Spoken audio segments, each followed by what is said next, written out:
ప్రార్థించుకుందాము.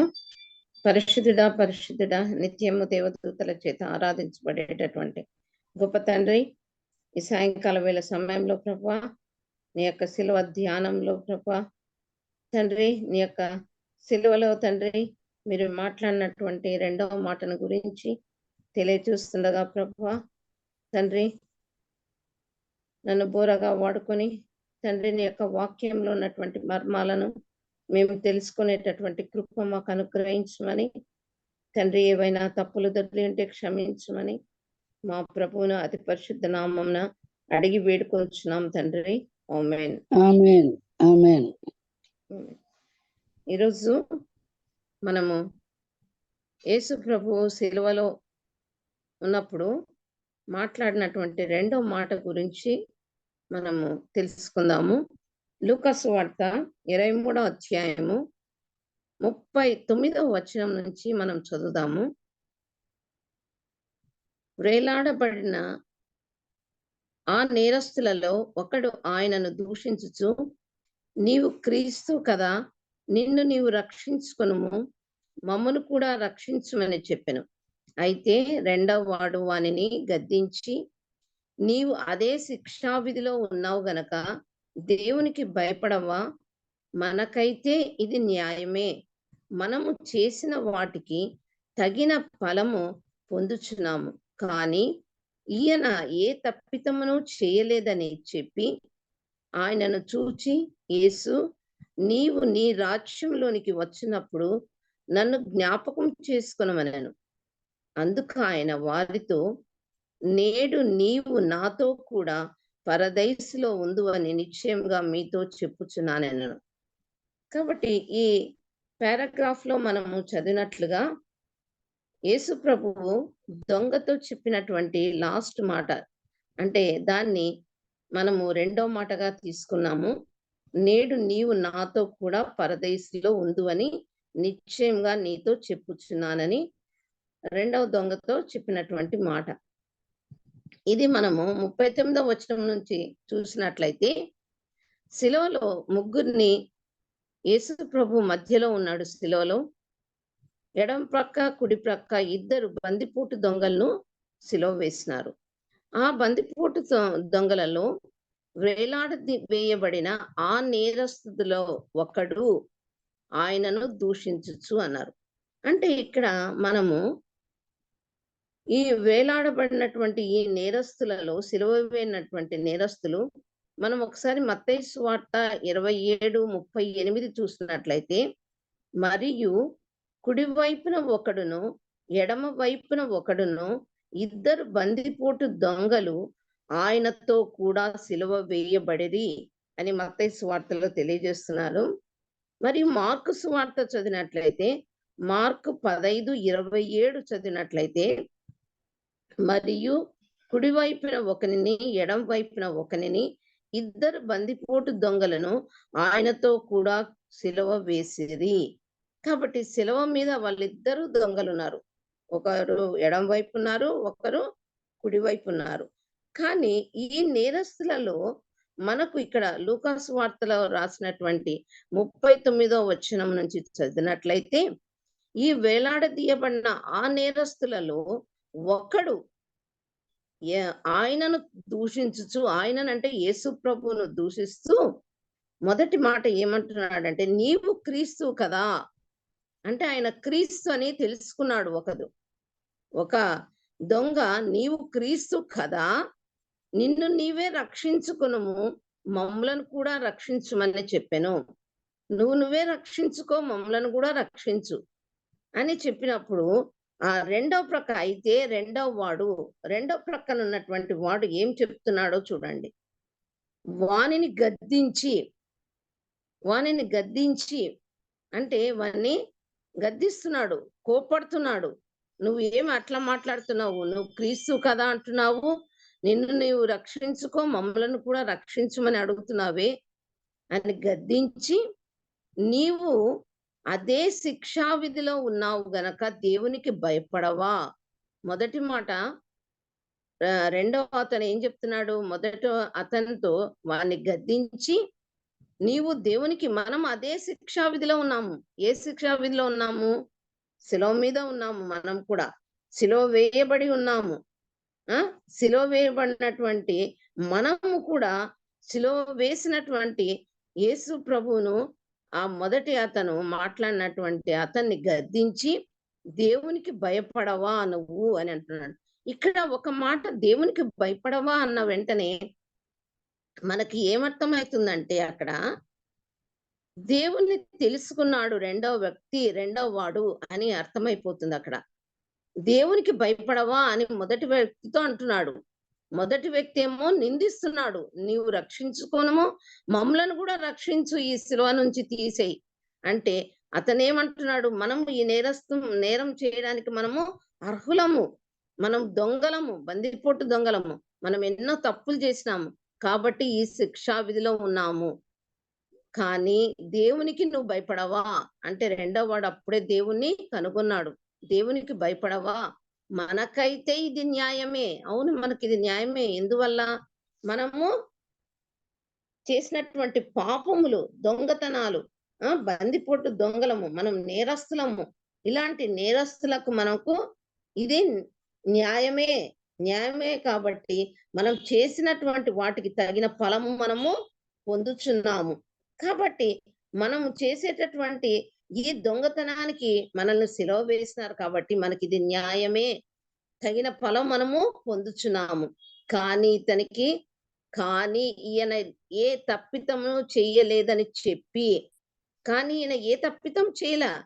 ఈయన తప్పిదము చేయనటువంటి మనిషి. అందుకు దేవునికి భయపడవా నువ్వు? ఈయన ఏమి తప్పిదం చేయలేదు.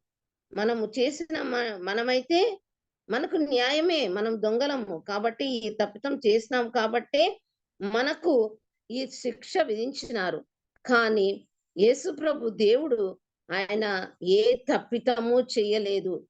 తప్పిదము చేయనటువంటి అతనికి సిలువ వేసినారని రెండవ దొంగ తెలియజేస్తూ ఉన్నాడు మొదటి దొంగతో. అంటే ఇక్కడ మొదటి దొంగనేమో తను నిందిస్తున్నాడు యేసు ప్రభువుని. సిలువలో ఉన్నటువంటి యేసుని నిందిస్తున్నాడు. ఇంకా అతన్ని నువ్వు రక్షించుకో, మమ్మలను కూడా రక్షించు అని చెప్తున్నాడు. కానీ రెండవ అతను ఇక్కడ నీవు దేవునికి పడవా అన్న వెంటనే అతనికి అర్థమైపోయింది ఇతను దేవుడు కాబట్టే ఇతనికి భయపడవా నువ్వు అని చెప్తున్నాడు. మనముకైతే ఈ తప్పిదము మనం చేసిందే దొంగలం కాబట్టి మనకి శిక్షా విధి అవసరము. కానీ యేసు ప్రభుకు అంటే దేవునికి, సిలువలో ఉన్నటువంటి ఆ దేవునికి ఆయన ఏ తప్పిదము చేయలేదు కాబట్టి ఆయనకు ఈ సిలువలో ఉండడం అనేది కాదు అని తెలియజేస్తున్నాడు. ఈ విషయం మనము ఇక్కడ చూసినట్లయితే రెండవ దొంగ చెప్పినటువంటి విషయంలో ఈయన ఏ తప్పిదము చేయలేదని చెప్పిన విషయము మనం ఇంకో చోట కూడా చదువుతాము. లూకా సువార్త 23వ అధ్యాయంలో పిలాతు దగ్గరికి తీసుకుని వచ్చినప్పుడు ఇతనిని, యేసు ప్రభును, పిలాతు ఏమంటున్నాడో చూడండి. లూకా సువార్త 23వ అధ్యాయము 4వ వచనంలో పిలాతు ప్రధాన యాజకులతోనూ జన సమూహములతోనూ ఈ మనుష్యుని యందు నాకు ఏ నేరమును కనబడలేదనెను. పిలాతు కూడా చెప్తున్నాడు. పిలాతు దగ్గరికి తీసుకొని వచ్చినప్పుడు యేసు ప్రభువును యూదులంతా ఆయనను సిలువ వేయండి, ఈయనను శిక్షించండి అని చెప్పినప్పుడు పిలాతు కూడా చెప్తున్నాడు. ప్రధాన యాజకులతోనూ జన సమూహముతోనూ అందరితో చెప్తున్నాడు, ఈ మనుషుని యందు నాకు ఏ నేరమును కనబడలేదు, ఏ తప్పిదము కూడా నాకు కనపడలేదు అని తెలియజేస్తున్నాడు. అదే అధ్యాయంలో 14వ వచనంలో కూడా మరలా చెప్తున్నాడు పిలాతు. 14వ వచనంలో, ఇదిగో నేను మీ ఎదుట ఇతనిని విమర్శింపగా మీరతని మీద మోపిన నేరములలో ఒక్కటైనను నాకు కనబడలేదు. పిలాతు మరలా చెప్తున్నాడు. అంతటా పిలాతు ప్రధాన యాజకులను, అధికారులను, ప్రజలను పిలిపించి ఆయన ఈ మాటలు తెలియజేస్తున్నాడు. నేను మీ ఎదుట ఇతని విమర్శింపగా మీరతని మీద మోపిన నేరములలో ఒక్కటైనను నాకు కనబడలేదు. పిలాతు ఈ విధంగా తెలియజేస్తున్నాడు. ఇదే మాటలు కూడా రెండవ దొంగ కూడా చెప్తున్నాడు. ఇతనేమి ఏ తప్పితము చెయ్యలేదని చెప్పగలుగుతున్నాడు ఆయన కూడా. కాబట్టి ఇదే వచనంలో ఆహ్, మనము మత్తయి సువార్త 27వ అధ్యాయము 19వ వచనం ఒకసారి చూసినట్లయితే, మత్తయి సువార్త 27:19లో, ఏలైనగా వారు అసూయ చేత ఆయనను అప్పగించిరని అతడు ఎరిగియుండెను. అతడు న్యాయపీఠం మీద కూర్చుండి ఉన్నప్పుడు అతని భార్య, నీవు ఆ నీతిమంతుని జోలికి పోవద్దు. పిలాతు భార్య తెలియజేస్తా ఉంది. అతడు నీతిమంతుడు. కాబట్టి ఆ నీతిమంతుని దగ్గరికి, అతని జోలికి నువ్వు వెళ్ళొద్దు అని తెలియజేస్తా ఉంది. చూసారా? యేసు ప్రభువు యొక్క హ్మ్, నీతిమంతుడని అక్కడ తెలియజేస్తున్నాడు. ఏ తప్పితం లేదని పిలాతు తెలియజేస్తున్నాడు. ఆయన మీద ఏ దోషము లేదు. ఏ నేరం కూడా నాకు కనబడలేదని తెలియజేస్తున్నాడు. ఇక్కడ సిలువలో వేలాడుచున్నటువంటి రెండవ దొంగ కూడా చెప్తున్నాడు అదే విషయం. ఈయన ఏ తప్పితము చేయలేదని చెప్పి, ఆయన చెప్పిన తర్వాత ఒక మాట అంటున్నాడు. యేసు, నీవు నీ రాజ్యంలోనికి వచ్చినప్పుడు నన్ను జ్ఞాపకము చేసుకొనమనెను. కాబట్టి రెండవ అతను ఈ విధంగా చెప్తున్నాడు. యేసు నీ రాజ్యంలోనికి వచ్చినప్పుడు నన్ను జ్ఞాపకం చేసు. అంటే యేసు ప్రభువుకు ఒక రాజ్యం ఉంది అని ఏ విధంగా తెలుసుకున్నాడు? అక్కడ ఏ విధంగా ఆయన పశ్చాత్తాపపడ్డాడు అనేది మనకు అదే అధ్యాయము 23 అధ్యాయము 34వ వచనంలో ఇప్పుడు మొదటి మాటగా చెప్పినటువంటి మాటలు క్షమాగుణం ఉంది. తండ్రి, వీరేం చేయుచున్నారో వీరెరుగరు గనక వీరిని క్షమించుము అని యేసు ప్రభు సిలువలో చెప్పినప్పుడు, ఆ మాటను ఆ దొంగ విన్నాడు. రెండవ దొంగ విన్నాడు కాబట్టి ఆ మాట విన్న తర్వాతనే ఆయన యేసు ప్రభు అంత శ్రమలలో ఉండి, అంత బాధపడుతూ సిలువలో ఆయన పడినటువంటి శ్రమలతో పాటు ఆయన తనలో శక్తి కూడా నశించిపోతుంది. అప్పుడు ఆ మాట మాట్లాడుతున్నాడు కదా, తండ్రి వీరేం చేయుచున్నారో వీరిని క్షమించమని. ఆ మాట విన్నప్పుడే ఈ దొంగకు ఈయన నిజమైనటువంటి దేవుడు అని తెలియపరిచింది. తరువాత ఆయనకి ఇంకోటి కూడా తెలిసింది. ఈయన దేవుడు, ఈయన ఏ తప్పితం చేయనా గాని సిలువలో వేసినాడు అని ఆయన అక్కడనే క్షమాపణ అనేది పొందినాడు. ఆయన తను తెలుసుకున్నాడు తన తప్పేమిటో. తెలుసుకున్న తర్వాత ఆయన పశ్చాత్తాపపడినాడు. పశ్చాత్తాపపడి క్షమాపణ అడుక్కొని ఆయన ప్రభువా యేసు రక్షింపబడి యేసు అని పిలుస్తున్నాడు. యేసు, నీవు నీ రాజ్యంలోనికి వచ్చినప్పుడు, అంటే ఈయనకు ఒక రాజ్యం ఉంది యేసు ప్రభువుకు. ఈయన రాజ్యం ఉంది. ఆ రాజ్యంలో నేను చేరాలి అనే పట్టుదల ఆయనలో వచ్చేసింది అక్కడ. వచ్చి యేసు ప్రభును అడుగుతున్నాడు. యేసు, నీవు నీ రాజ్యంలో వచ్చినప్పుడు నన్ను జ్ఞాపకము చేసుకొనుము అని అడుగుతున్నాడు. అప్పుడే ఆ దొంగకు రక్షణ అనేది అనుగ్రహింపబడింది. రక్షణ అనేది క్షమాపణ అనేది దొరికింది. తర్వాత రక్షణ కూడా అనుగ్రహింపబడింది. ఆ రక్షణ అనేది ఎలా పొందగలిగినాడు? ఆయనలో మార్పు వచ్చింది. క్షమాపణ వచ్చింది. మార్పు వచ్చింది. తర్వాత యేసు ప్రభువు అతను గమనించినాడు. యేసు, నీ రాజ్యంలో నాకు స్థానం ఇయ్యి, నన్ను జ్ఞాపకం చేసుకో అని అడిగిన వెంటనే అతను తెలిపినటువంటి యేసు ప్రభు ఇచ్చినటువంటి, ఆయనకిచ్చినటువంటి వాక్యం ఏంటి? ఆయనకిచ్చినటువంటి ముఖ్యమైనటువంటి శిలువలో పలికినటువంటి మాట ఏమి అంటే, నేడు నీవు నాతో కూడా పరదైసులో ఉండు అని నిశ్చయంగా నీతో చెప్పుచున్నాను నేను. నేడు అంటే అప్పుడే, ఆ శిలువలోనే ఎప్పుడైతే తన రాజ్యంలో స్థానం ఇయ్యమని, జ్ఞాపకం చేసుకోమని ఆ రెండవ దొంగ అడిగినాడు, రక్షింపబడి అడిగినాడు, అప్పుడే ఆయన అక్కడ రక్షణ ఆయనకు అనుగ్రహించినాడు. అప్పుడే ఆ క్షణమే నేడే అంటున్నాడు. నేడు అంటే ఆ దొంగకు అప్పుడే నిశ్చయంగా నేడే నీకు ఇప్పుడే ఇస్తున్నా, ఇప్పుడే నీకు రక్షణ ఇస్తున్నా అని, నేడు నీవు నాతో కూడా, నేను ఎప్పుడైతే మరణించిన తరువాత పరదైసుకు పోతాను, ఆ విధంగా నీవు నాతో కూడా నేను పరదైసుకు తీసుకుపోతాను అని సెలవిస్తున్నాడు ఆ దొంగతో. పరదైసు అంటే ఎంత మంచి భాగ్యము. రాజ్యము అన్నా ఒకటే, పరదైసు అయినా ఒకటే. ఆయన రాజ్యం, యేసు రాజ్యం అన్నా ఒకటే, పరదైసు అన్నా ఒకటే. కాబట్టి పరదైసు అనే మాట మనకు రావాలి అంటే ఆయన దొంగ అక్కడ క్షమాభిక్ష పెట్టినాడు, రక్షింపబడినాడు. కాబట్టి ఆయనను మనుష్య కుమారుడుగా వచ్చి ఈ లోకానికి వచ్చి నశించిన దానిని వెతికి రక్షించడానికి మనుష్య కుమారుడు ఏ విధంగా ఈ లోకానికి వచ్చినాడో ఆ విధంగానే ఇక్కడ దొంగను కూడా క్షమించి ఆయన రక్షింపబడి అతన్ని పరదేశుకు తీసుకుపోతాను అని నిశ్చయముగా, అంటే ఖచ్చితంగా, నువ్వు ఖచ్చితంగా నాతో పాటు వస్తావు, నేడు నీవు నాతో కూడా పరదేశులో ఉంటావు అని నిశ్చయంగా నీతో చెప్పుచున్నానని చెప్పినాడు. ఈ పరదేశు అనేది మనము పాత నిబంధనలో ఎక్కడా చూడము గాని కొత్త నిబంధనలో 3 చోట్ల చూస్తాము. మొదటిది ఇక్కడే చూస్తాము. శిలువలో పలికినటువంటి 2వ మాటలోనే పరదైసు అనే మాట చూస్తాం. లూకా సువార్త 23వ అధ్యాయం 43వ వచనములో యేసు ప్రభు దొంగకిచ్చినటువంటి గొప్ప తరుణాన్ని, ఆ తరుణంలోనే పరదైసు అనే మాట మనము చూస్తాము. ఇంకో చోట 2 కొరింథీ 12వ అధ్యాయము 3వ వచనము ఒకసారి చదివినట్లయితే 2 కొరింథీ 12వ అధ్యాయము 3వ వచనం, అట్టి మనుషుని నేనెరుగుదును, అతడు పరదైసులోనికి కొనిపోబడి వచింప శక్యం గాని మాటలు వినను. అపోస్తుడైనటువంటి పౌలు కొరింథీ సంఘంలో ఈ మాట తెలియజేస్తూ ఉన్నాడు. ఇది 2వసారి మనం పరదైసు అనే మాట వింటున్నాం. 2 కొరింథీ 12వ అధ్యాయము 3వ వచనంలో. నెక్స్ట్ ప్రకటన గ్రంథము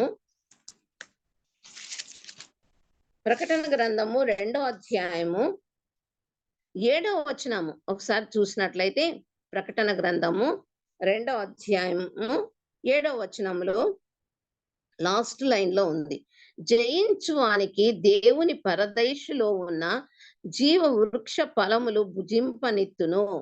జయించువానికి, జయించువాడంటే ఏంటి? ఈ లోకంలో ఉన్నటువంటి పాపమును జయించిన వాడే. పాపంలో మునిగి తేలుతున్నాము. ఆ పాపాన్ని తీసివేయడానికే, ఈ మానవ జాతి యొక్క పాపాన్ని తీసివేయడానికి యేసు ప్రభు శిలువలో మరణించినాడు. మరణించిన తర్వాత కూడా ఇంకా జనాలు పాపంలోనే ఉంటున్నాము.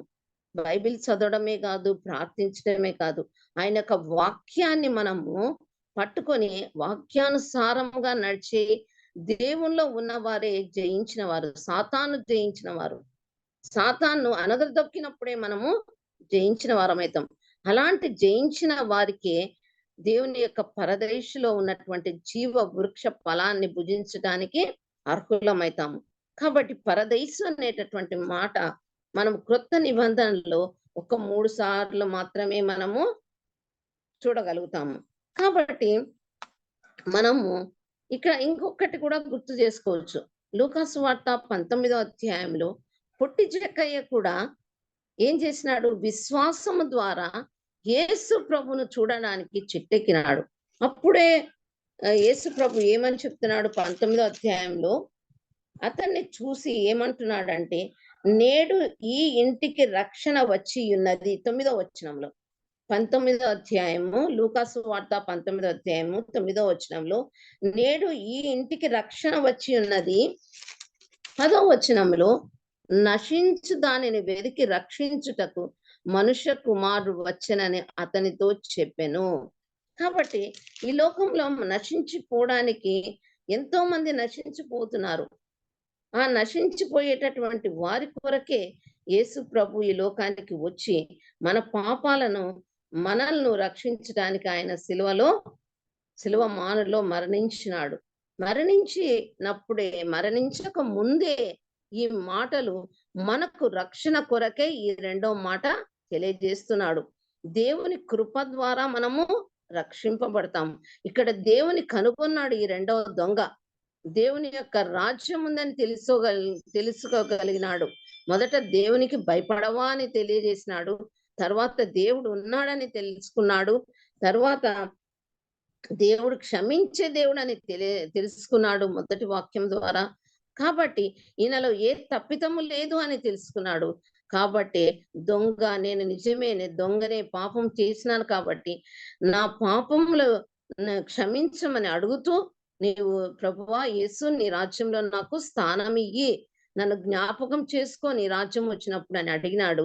అడిగినందువల్లనే యేసు ప్రభు అతనికి తన పరదైసులో తనతో పాటు నేడు నీవు నాతో కూడా పరదేశంలో ఉంటావని తెలియజేసినాడు. కాబట్టి మనం ఒక్కసారి ఎఫెసీ పత్రిక 2వ అధ్యాయము 8వ వచనము చదివినట్లయితే, ఎఫెసీలకు రాసిన పత్రిక 2వ అధ్యాయము 8వ వచనం, మీరు విశ్వాసం ద్వారా కృపచేతనే రక్షింపబడి ఉన్నారు. విశ్వాసం ఉంచాల దేవుని యందు. మనము ఎప్పుడైతే ఈ విశ్వాసం ఉంచుతామో ఆ కృప చేతనే మనము రక్షింపబడతాము. ఇక్కడ దొంగ విశ్వాసం ఉంచినాడు ఈయన దేవుడని విశ్వాసం ఉంచినాడు కాబట్టి ఈయన రక్షకుడు, నన్ను రక్షిస్తాడు ఖచ్చితంగా. అదే మొదటి దొంగ ఏమన్నాడు? నిన్ను నువ్వు రక్షించుకో, మమ్మల్ని కూడా రక్షించు అన్నాడు. అదే తప్పు, అక్కడ చేసినటువంటి తప్పు. కానీ రెండవ అతన్ని నమ్మినాడు, విశ్వసించి ఆయన దేవుడని నమ్మినాడు కాబట్టి అతన్ని దేవుడు తన పరదేశంలో ఉండడానికి స్థానాన్ని అనుగ్రహించినాడు.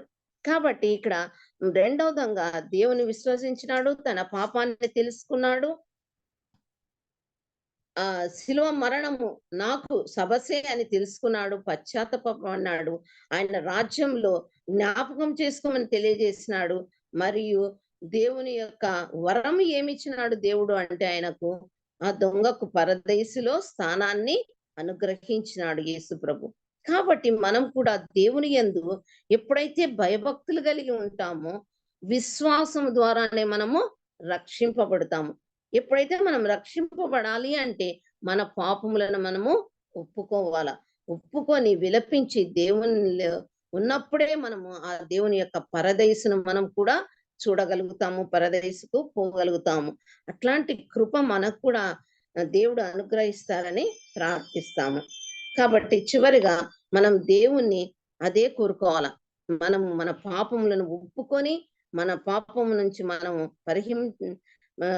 తీసివేసుకొని చివరి క్షణాలలో మనము శిలువ మీద పశ్చాత్తాపడినట్లు దొంగ ఏ విధంగా పశ్చాత్తాపడినాడు ఆ విధంగానే మనము కూడా పశ్చాత్తాపడి దేవుని మనము అడుక్కోవాలి. నీ యొక్క రాజ్యంలో మాకు కూడా స్థానం ఇయ్యి, పరదేశంలో కూడా మాకు స్థానం అనుగ్రహించమని మనం కూడా అడగాలి. ప్రార్థించుకుందాము.